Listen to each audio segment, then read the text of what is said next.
Good morning. Well, it's been 102 degrees for a lot of this week, and next week's going to be the same. Today, tomorrow, we have like some good 94 instead of 102, so we'll take that.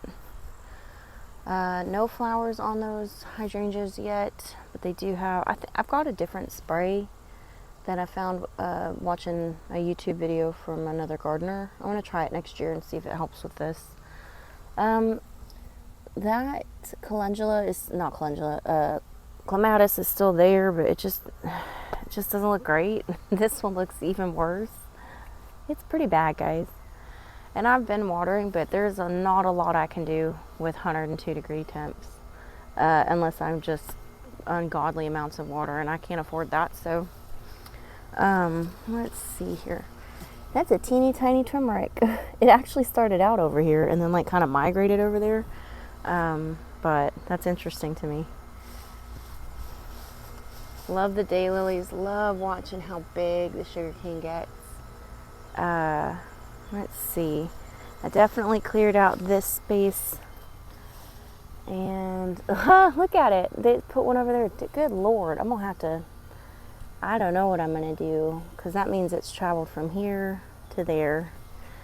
I'll have to dig it, but there's a drip line that runs right here, so it's going to be some weird digging. I'm trying to be really careful with spiders, because ew. So I have not been like watering, how do I put this?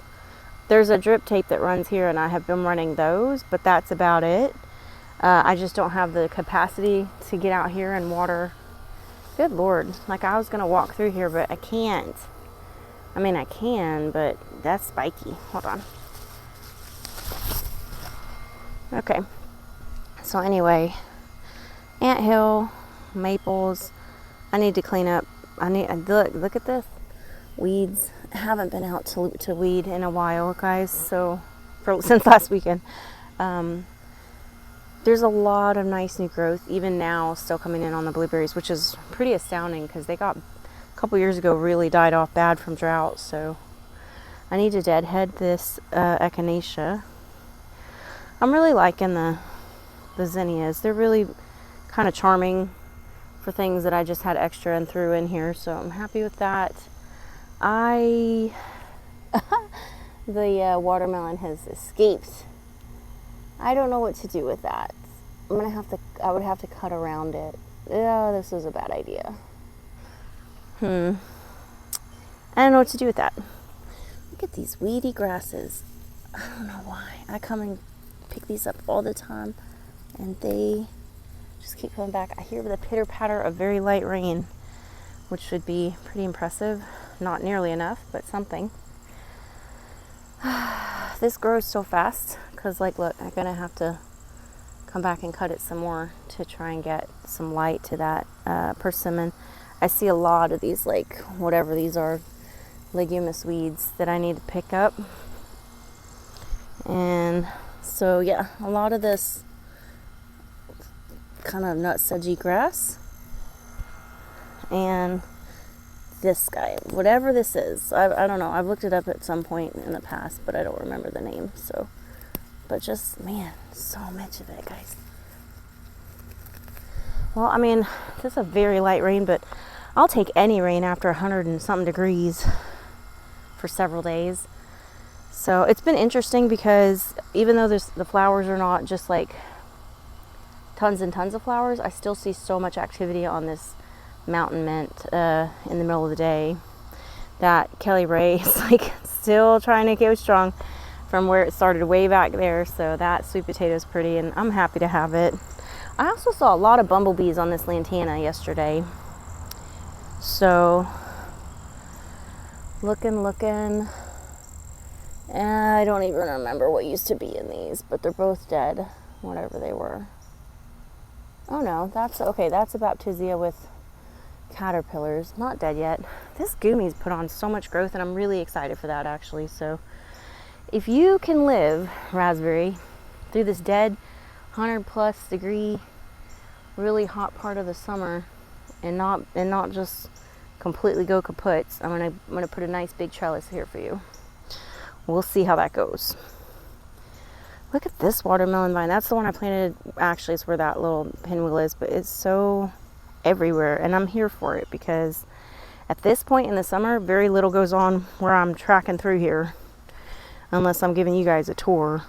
So this thing can just go wherever it wants. So pretty. That is so pretty, guys. Oh, what are you? You just stuck up in there? Are you sleepy? I think it's sleeping, guys, because it's pretty early. So this is the variegated osmanthus. Clearly, it's a little too hot and sunny for it lately. I hope it doesn't die because that's sun scald. And typically the sun scald wouldn't happen because this is shady. That's usually shady. There's usually some mist flower growing up enough, but not the best time of year to plant this, honestly. 100 degrees is not the time. But it is what it is. It's where I got the space, and that's where I needed it to be. All these weeds are killing me. But again, it's so hot. If it's not hot, it's humid and hot. And anyway, watermelon. That's funny. Well, I'm happy to. I missed one. Look. So I dug up the Carolina spice bush because I don't like it, and this is Carolina spice bush. So I'm gonna have to come over here, figure out where that's coming from, and dig it up. Hopefully without ruining all these echinaceas. This guy even got hit with a weed eater and it still looks great. So, man, it's actually kind of nice out here because, yes, it's humid, but there's like rain, like very little. It's not even rain, it's a drizzle. Look at the yam. Dude, I wasn't joking, man. They literally they decimate all of my baptisia. Even look, you shouldn't grow out this far. Oh well, I'll just cut it off when it grows farther. So, still no idea what the mystery plant is. I don't know what that is. It's probably a weed, but I'm just letting it grow because what else am I going to do? Let's see. Oh, the persistence of the passion fruit vine. Do not underestimate it, guys. It is real. Okay.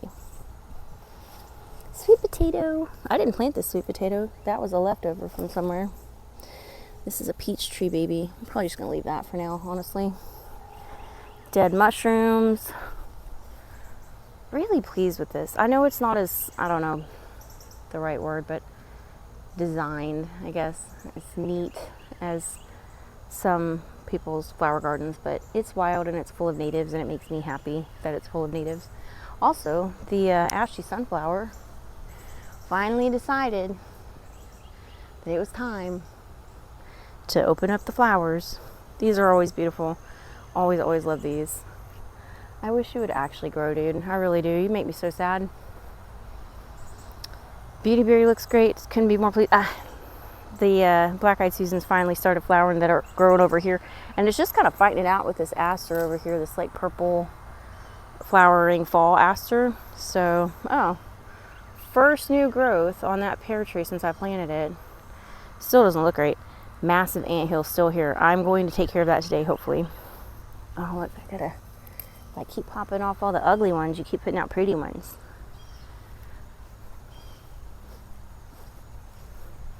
Pear tree looking good. Still haven't heard. Hold on.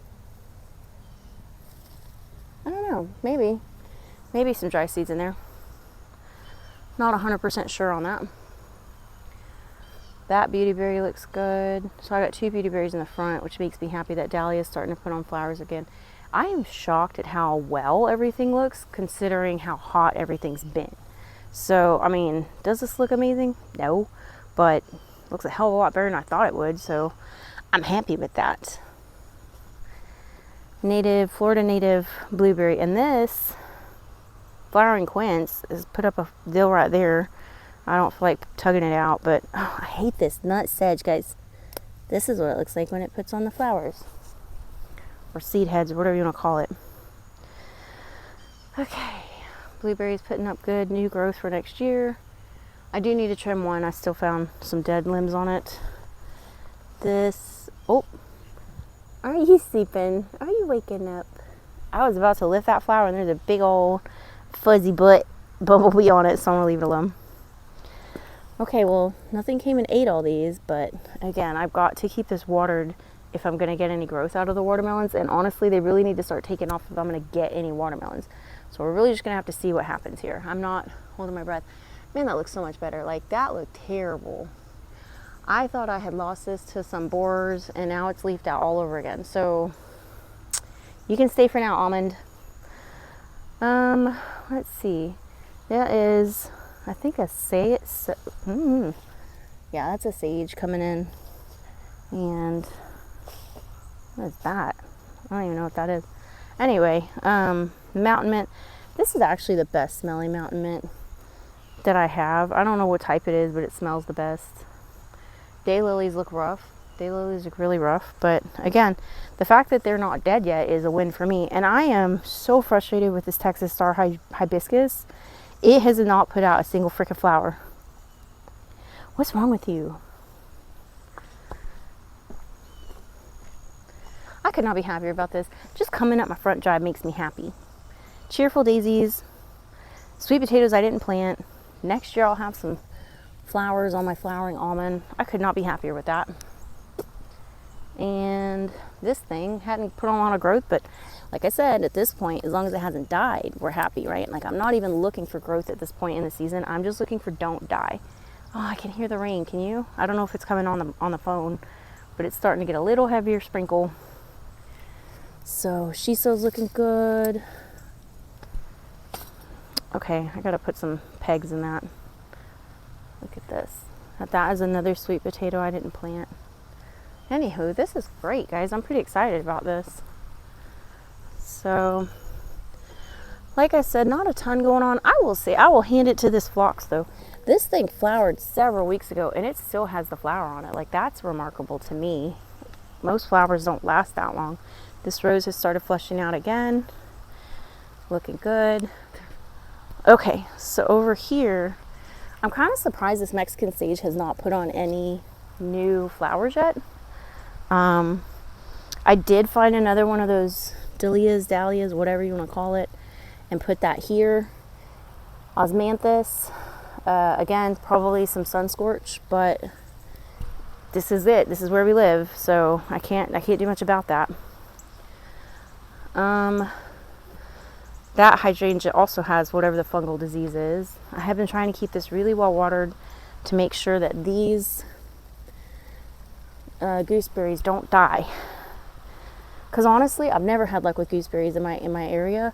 So the fact that it's like August and these aren't just completely kaputzing out is so surprising to me. So I think that's it, guys. There's not much going on, but I appreciate you. I've had one hell of a week and I'm ready to have a relaxing weekend of sweating my ass off in the heat while I do gardening stuff. That is relaxing. Okay, guys, I will talk to y'all next time.